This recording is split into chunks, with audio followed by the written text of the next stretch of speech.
M V Govindan ഇന്ന് ആ വാർത്തയോട് പ്രതികരിച്ചു ഒന്ന് കാണാം. മകളിലാണ് കിട്ടും. അതിന് ഞാൻ മറുപടി പറയേണ്ട കാര്യമില്ല. അത് അവർ കേസ് അതുപോലെ കമ്പനി കൈകാര്യം ചെയ്തോളൂ. ഇല്ല, അത് പിണറായി ആയിട്ട് ബന്ധപ്പെടുമ്പോൾ മാത്രമേ ഉള്ളൂ.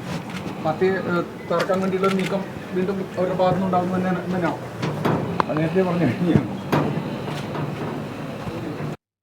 ജോസഫ് സി മാത്യു, സംസ്ഥാന സെക്രട്ടേറിയറ്റിന്റെ അന്നത്തെ പ്രസ്താവനയിൽ അങ്ങനെ ആയിരുന്നില്ല. അത് കമ്പനിയെ കൃത്യമായി ന്യായീകരിക്കലായിരുന്നു. ഇന്നിപ്പോൾ AK ബാലനെ കാണാനില്ല, ഇന്നിപ്പോൾ EP ജയരാജനെ കാണാനില്ല. സാധാരണഗതിയിൽ വീറോടെ വാദിക്കുന്ന ആളാണ് AK ബാലൻ. അപ്പോൾ ഇനി ആ കമ്പനിക്ക് കവചം തീർക്കേണ്ടതില്ല എന്ന CPMന്റെ ബോധ്യമാണോ അത് ആ കമ്പനി പറയട്ടെ എന്ന MV ഗോവിന്ദൻ ഇന്നത്തെ പ്രതികരണം? Shri Joseph C Mathew.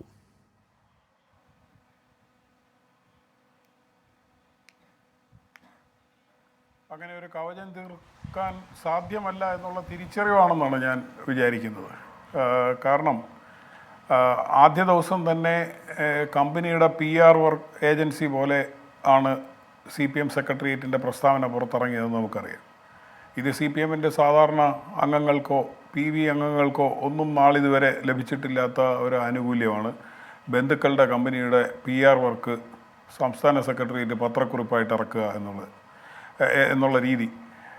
അപ്പോൾ ഇപ്പോൾ ഇത്രത്തോളം ഇത് എത്തി നിൽക്കുമ്പോൾ അത് എന്തുകൊണ്ടെന്നുള്ളതിന് പാർട്ടി കമ്മിറ്റിയിൽ നടന്നൊരു വിമർശനത്തിൻ്റെ ഫലമായിട്ടൊന്നും പറയാനുള്ള ഒരു വിവരവും നമ്മുടെ മുന്നിലില്ല. അങ്ങനെ ഉണ്ടാവാനുള്ള സാധ്യതയും വളരെ വിരളമാണെന്ന് നമുക്കറിയാം. കാര്യം ആ പാർട്ടിയിൽ അത്തരം വിമർശനങ്ങളൊന്നും നടക്കാറുണ്ടെന്ന് ഞാൻ കരുതുന്നില്ല സമീപകാലത്തെങ്ങും.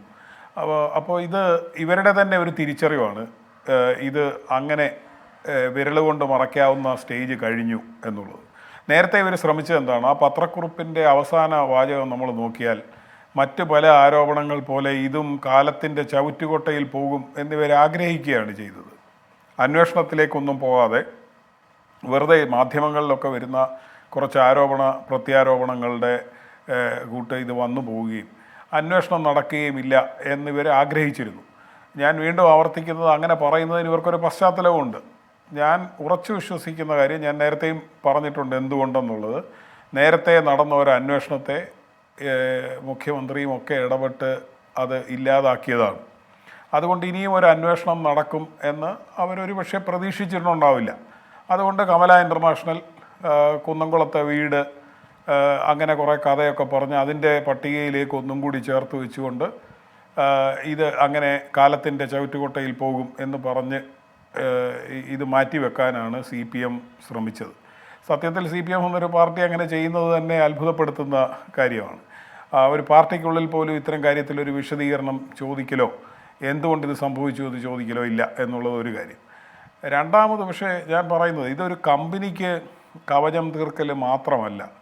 ഇതിലെ ആരോപണത്തിൽ പ്രത്യേകിച്ച് CPMൻ്റെ മുന്നിലേക്ക് വന്ന കാര്യം, UDFലെ പല നേതാക്കന്മാരോടൊപ്പം, ഞാനത് അടിവരയിട്ട് പറയുന്നു, UDFലെ പല നേതാക്കന്മാരോടൊപ്പം CPMൻ്റെ PB അംഗവും കൂടി CMRLൻ്റെ പട്ടികയിലേക്ക് പേര് പിടിക്കുന്നതും കൂടിയാണ് നമ്മൾ കണ്ടത്.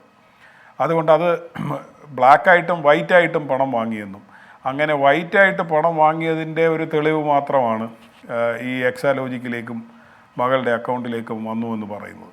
അങ്ങനെ ഇല്ലാത്ത സേവനത്തിൻ്റെ പേരിൽ ഇവർക്ക് കിട്ടി എന്നുള്ളത് കൊണ്ടും സേവനം നൽകിയിട്ടില്ല എന്നുള്ളത് ഡിജിറ്റലി പ്രൂവ് ചെയ്യാവുന്ന കാര്യമായതുകൊണ്ടും അതിന് രേഖകളുള്ളത് കൊണ്ടും അത് തീർച്ചയായിട്ടും തെളിയിക്കപ്പെടാവുന്നൊരു വസ്തുത എന്നുള്ള രീതിയിൽ അതിലേക്ക് കൂടുതൽ അന്വേഷണം പോവുകയും പെട്ടെന്ന് പോവുകയൊക്കെ ചെയ്യുന്നത് സ്വാഭാവികമാണ്.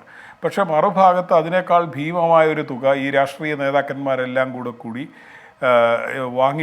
വാങ്ങിക്കൊണ്ടേയിരിക്കുന്നു എന്നും, അങ്ങനെ അവർക്ക് നൽകിയാൽ മാത്രമേ ഞങ്ങൾക്ക് ഈ സംസ്ഥാനത്ത് പ്രവർത്തിക്കാൻ കഴിയൂ എന്നൊരു പബ്ലിക് ലിമിറ്റഡ് സ്ഥാപനം പറയുന്നു എന്നുള്ളൊരു വസ്തുതയും നമ്മുടെ മുന്നിലുണ്ട്.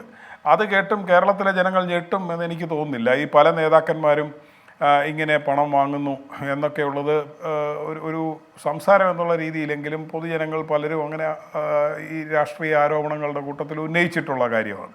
പക്ഷേ അതിലേക്ക് വളരെ രേഖാമൂലം രാജ്യത്തെ ഏറ്റവും ഉത്തരവാദിത്തപ്പെട്ട സ്റ്റാറ്റ്യൂട്ടറി ബോഡിയുടെ മുന്നിൽ ഈ പബ്ലിക് ലിമിറ്റഡ് കമ്പനി അതിൻ്റെ പേരുകൾ നൽകുകയും മൊഴികൾ നൽകുകയും അത് ഏതാണ്ട് ഇൻകം ടാക്സിൻ്റെ ഭാഗത്ത് നിന്നെങ്കിലും അന്തിമമായി സ്ഥിരീകരിക്കുകയും ചെയ്യുകയും അതിൽ CPM-ന്റെ PB അംഗവും മുഖ്യമന്ത്രിയുമായിരിക്കുന്ന പിണറായി വിജയൻ്റെ പേര് വരികയും ചെയ്തിരിക്കുന്നു എന്നുള്ളതാണ് വസ്തുത.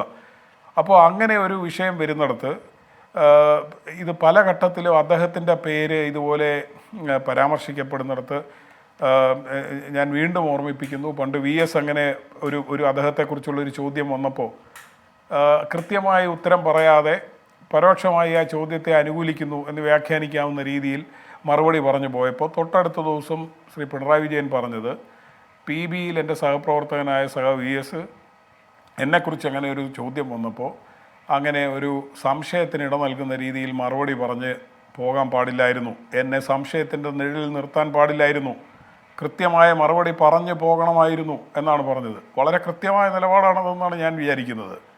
പക്ഷേ ഇപ്പോഴെന്തുകൊണ്ടാണ് അദ്ദേഹം സ്വയം ഈ സംശയത്തിൻ്റെ നിഴലിലേക്ക് മാറി നിൽക്കാൻ തീരുമാനിക്കുന്നത്? അത് പ്രധാനപ്പെട്ട ചോദ്യമാണ്. മാത്രമല്ല ഈ പറയുന്ന എന്താണ് പെൻഷൻ പൈസ കൊണ്ട് തുടങ്ങിയ കമ്പനിയാണ്, കൈകൾ ശുദ്ധമാണ് എന്നൊക്കെ മാത്രം ചുമ്മാ പറയുന്നതുകൊണ്ട് കാര്യമില്ല.